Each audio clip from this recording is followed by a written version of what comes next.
Medical physicists develop a new method that can generate 3D images of cancer cells in the body.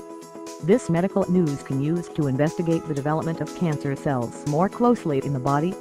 Researchers try to understand the growth of cancer cells and their properties to provide specific cancer treatment. Cancer cells often examined in test tubes before the findings tested in living organisms. Professor January Laufer from Martin Luther University, Germany, said, "Our aim is to visualize cancer cells inside the living body to find out how they react to new therapies."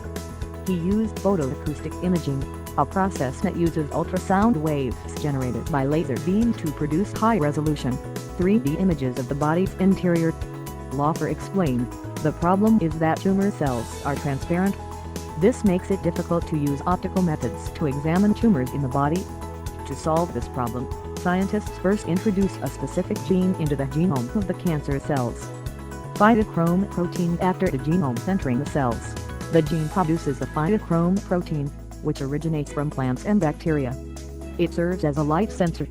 At that point, using laser, researchers illuminate the tissue with short pulses of light at different wavelengths.